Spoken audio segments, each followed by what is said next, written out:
السلام علیکم ورحمۃ اللہ وبرکاتہ۔ آج کا سبق میں ہم لوگ آسمان کے بارے میں پڑھیں گے۔ بسم اللہ الرحمن الرحیم۔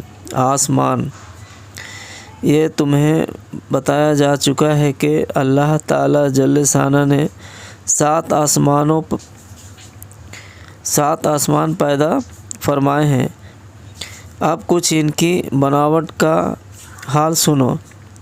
جس آسمان کو تم روزانہ اپنی آنکھوں سے مشاہدہ کرتے رہتے ہو وہ پہلا ہے، اور دوسرا آسمان اس کے اوپر ہے۔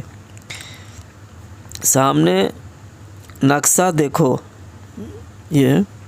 اس میں ایک نقطہ اور 7 دائرہ ہیں۔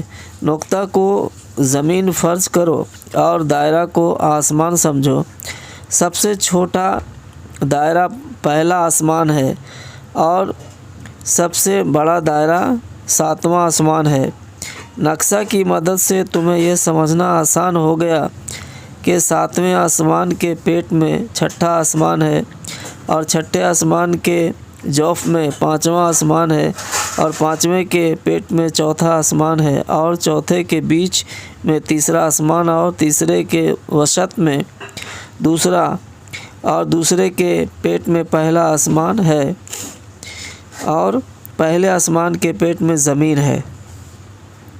جس زمین پر ہم اور تم اور دوسرے لوگ آباد ہیں وہ پہلی ہے، اور دوسری زمین پہلی کے پیٹ میں ہے، اور تیسری زمین دوسرے کے پیٹ میں ہے، اور یوں ہی 4تھی، 5ویں، 6ٹھی، 7ویں کا حال ہے۔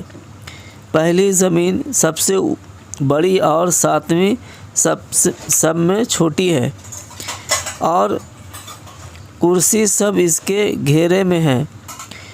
جو حال 7ویں آسمان کا کرسی کے سامنے کا ہے، وہی حال کرسی کا عرش اعظم کے مقابلے میں ہے۔ پیارے بچوں، تعجب کی بات سنو۔ اس زمانے میں بعض لوگ آسمان کے ہونے کا انکار کرتے ہیں اور کہتے ہیں کہ ہمارے نیچے زمین ہے اور اوپر صرف سورج، چاند اور تارے ہیں، ان کے علاوہ دوسری کوئی چیز نہیں، اور فضا میں گنبد نما نیلے رنگ کی جو گولائی نظر آتی ہے وہ کچھ ہے ہی نہیں، بلکہ آنکھ کی روشنی جب بہت دور پہنچ کر مدھم پڑنے لگتی ہے تو اس کو دھوئیں جیسا رنگ دکھائی دیتا ہے۔ بس اسی کو لوگ آسمان سمجھتے ہیں، حالانکہ اوپر فضا میں نہ تو دھواں ہے اور نہ دھوئیں کے رنگ جیسی کوئی چیز ہے، صرف نظر کا دھوکہ ہے، باقی کچھ نہیں۔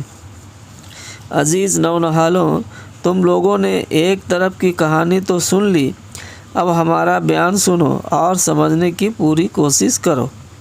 جس طرح زمین ایک حقیقت ہے، یوں ہی آسمان بھی ایک واقعی چیز ہے۔ خود اللہ تعالیٰ نے قرآن مجید میں جا بجا آسمان کا ذکر فرمایا ہے۔ چنانچہ اللہ تعالیٰ ارشاد فرماتا ہے، الحمدللہ الذی خلق السماوات والارض، یعنی سب خوبیاں اللہ کو جس نے آسمان اور زمین بنائے۔ دوسری جگہ فرماتا ہے، لہو ملک السماوات والارض، یعنی اللہ ہی کے لیے ہے آسمانوں اور زمین کی بادشاہی۔ تیسری جگہ فرماتا ہے، الذی جعل لکم علی الارض فراشا والسماء بنا، یعنی وہی خدا ہے جس نے تمہارے لیے زمین کو بچھونا اور آسمان کو عمارت بنایا۔ آسمان کا انکار کرنے والے اگرچہ اپنے کو عقل و دانش کا پتلا سمجھتے ہیں، لیکن ان کے پاس آسمان کے انکار پر کوئی دلیل نہیں، وہ صرف زبانی بکواس کرتے ہیں۔ اور ہمیں تو آسمان کی وجود پر ثبوت دینے کی کوئی ضرورت نہیں، کیونکہ اندھوں کو چھوڑ کر باقی آنکھیارے اور کانے آسمان کو اپنی آنکھوں سے دیکھتے ہیں۔ پھر آسمان اگر نظر نہ بھی آتا تب بھی ہم اس کے وجود کو مانتے ہیں، اس لیے کہ قرآن مجید نے آسمان کا ہونا بیان کیا ہے، اور کلام مجید سے بڑھ کر سچا کوئی کلام نہیں۔ لیکن ان باتوں کے باوجود ہم آسمان کے وجود پر ایک ایسا گواہ پیش کرتے ہیں جس کے سامنے منکرین دم نہیں مار سکتے۔ سنو، پانی ایک ایسا آئینہ ہے جس پر ہر نظر آنے والی چیز کا عکس دکھائی دیتا ہے۔ چنانچہ جب کسی لگن میں پانی بھر کر اس کو کھلی جگہ میں رکھ دیا جائے تو اس میں نیلے رنگ کا آسمان ضرور دکھائی پڑے گا۔ پھر اوپر فضا میں اگر آسمان موجود نہیں تو لگن کے پانی میں کس چیز کا عکس نظر آ رہا ہے؟ معلوم ہوا کہ بے شک آسمان موجود ہے اور پانی میں اس کا عکس دکھائی دے رہا ہے، وہ تو بالکل قریب ہے، اس میں دھوکے کی گنجائش کہاں؟ یہ سبق کا کچھ مشق دیے گئے ہیں۔ پہلا ہے مشاہدہ یعنی دیکھنا، جوف یعنی پیٹ، فضا یعنی زمین و آسمان کا درمیانی میدان، عکس یعنی فوٹو، پرچھائی، وسعت یعنی پھیلاؤ، اعظم یعنی بڑا، دائرہ یعنی گول لکیر، ساخت یعنی بناوٹ، دلیل یعنی ثبوت، دانش یعنی سمجھ، علم، منکرین یعنی انکار کرنے والے، یہ لفظ منکر کی جمع ہے، منکر کی جمع منکرین، لگن یعنی برتن، فارسی لفظ ہے۔